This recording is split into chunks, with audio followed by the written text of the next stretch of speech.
Hi, everybody. So about 2.5 years ago, I found myself with my girlfriend looking down at our kitchen floor. My girlfriend, Michelle, I had known her for a long time. We had been friends all through college. I met her when I was 17, and we'd been dating for about 5 years at this point, but I'd known her for 10. And the reason we were looking down at the floor is because it was, in the middle of it was an open bag, and surrounding it on all sides was like literally a million things. It was every piece of gear I owned, it was clothing, it was dry bags, and it all had to get inside that bag. And Michelle leaned over to me and kissed me on the cheek and said, "Don't worry, it's all gonna fit." I wasn't so sure it was all gonna fit.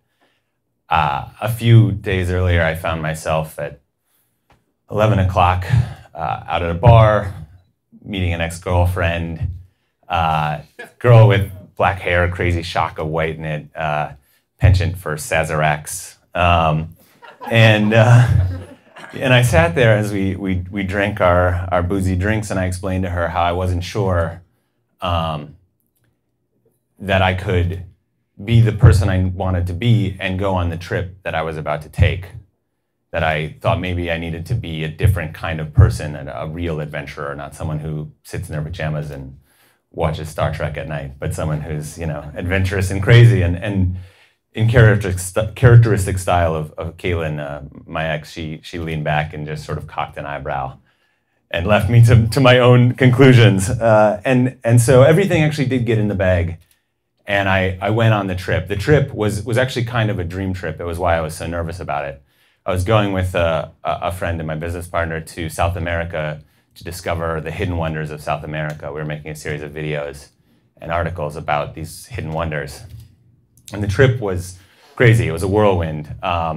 We landed in Bogota, Colombia, went and saw this river of 7 colors that's in Meta, out in FARC territory. We went from there to Venezuela to the Relámpago Catatumbo, which is this everlasting lightning storm where for 200 days out of the year, it's just a lightning storm over this lake. And then we went to a place that I've been looking forward to this entire trip. Every one of these places was amazing, but this place held a special meaning to me. A place called Quechuachaca in Peru. So you leave from Cusco in 3 in the morning, start driving. It takes hours and hours to get there, and you end up in this tiny village. As you get into the altitude, you see nothing but these scrub grasses, these yellow scrub grasses, and llamas and children herding the llamas. And so we arrive at Quechuachaca, and it's a sight to behold. It's a bridge that crosses this huge gorge. It's maybe 100 feet above the rushing water, and it's made out of grass. The bridge is woven. So it's just these sort of ropes tied together with some reeds on the bottom for walking. And I finally, after staring at it from a few angles, I mustered up the courage to cross this bridge. And then once I crossed it back and forth, I got really excited. This is my Indiana Jones moment. I've been waiting for this. But after that, I got a chance to meet Victoriano, who is the bridge master. His job is to oversee this bridge. This bridge, the Quechuachaca, is part of an Incan road system that dates back thousands of years.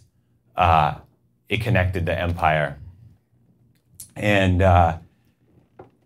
his job is that every year they have to reweave this bridge. It's hundreds of years old, but it's made anew every year. So in front of me, he sat with a rock, some water, and he took those yellow grasses that I saw going there, cut them, put water on them, hit them with a rock to soften them up, and then began weaving them into a rope in front of me.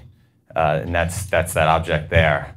He was amazingly fast at doing this.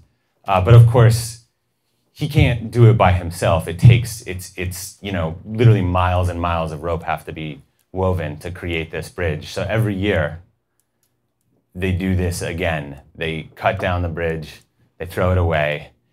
The entire community comes together for a week and just weaves and weaves and weaves and remakes this bridge.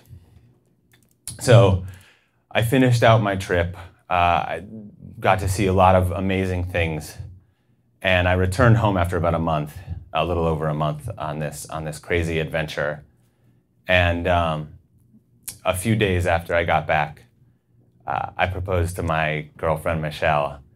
And every year in this village, Victoriano and the entire community is still there. And every year they cut the bridge down and they throw it in the water. And then they weave a new one and connect the sides of the chasm. Thank you.